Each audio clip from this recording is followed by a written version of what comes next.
You are recognized. Thank you, Mr. Speaker. As a member of the California Legislative Black Caucus and as chair of the Progressive Caucus, I just want to speak in favor of ACA 5, but most important, about the horrors of the premature repeal of affirmative action in 1996, which has left the experience of Black and Latino people out of the equation for the sake of a colorblind world that has never existed in this country, but we all know it has. When my uncle walked up the steps of Little Rock Central High School in 1957, it was because of his blackness that the Supreme Court had to rule that he be allowed access to the same schools as white students. His skin color, and therefore his humanity, are the very reason he had the right to integrate into a school with more resources than where he was born. In my district, which has 95% of the residents either being Latino or African American, ACA 5 directly impacts and benefits those in my district by proclaiming their background and experiences matter and should be considered for public hiring and admission purposes. We really do not live in a colorblind society, so it is time that we stop acting like it.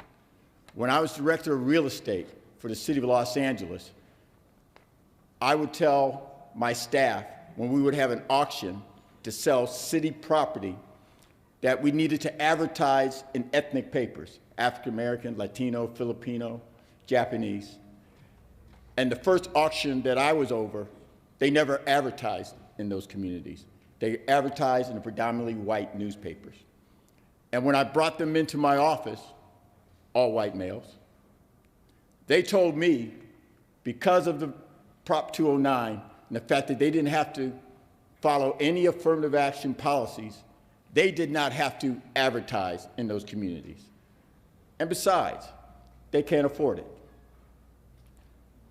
After I calmed down, I made it very clear from an economic standpoint that you're leaving out individuals that have the capacity to pay more for those properties than the people you believe in, and that you are going to advertise in those papers.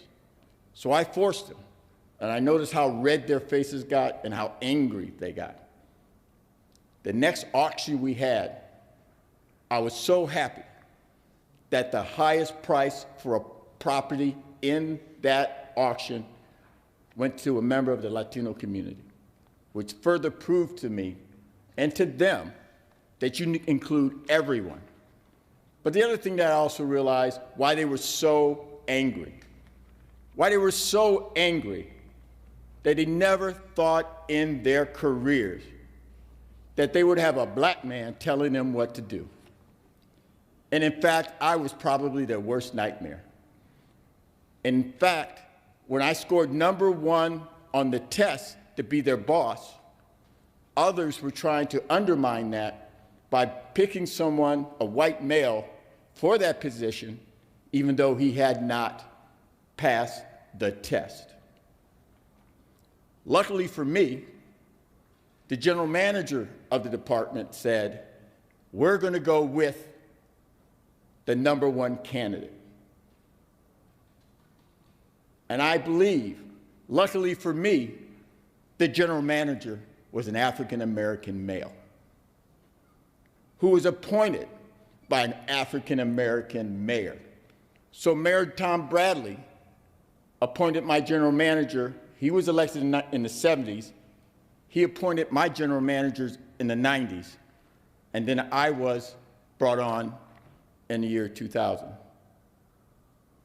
It was the trifecta of nightmares for any racist in any community or any infrastructure, but more important, any bureaucracy like the city of Los Angeles. I was able to break up the racism within that department by being #1 on the test, by staying true to my nature, but most important, making sure that I did not go along to get along or to perpetuate the racism within my department, and doing what I'm supposed to do on the legacy that I stand on the shoulders that I stand on, to make sure that never happens again. The repeal of affirmative action was terrible. We have the opportunity to let the voters decide the mistake that we made, because I voted during that time, and I voted against it. Even got the mayor of Los Angeles, when I was assistant deputy mayor, to vote down the repeal of affirmative action. 30 seconds. So we all have a stake in this, and we all have, right now, a vote in this.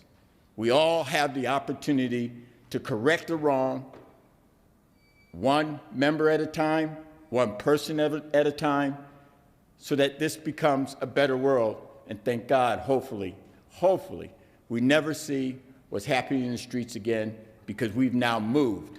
We've moved the agenda to a better place.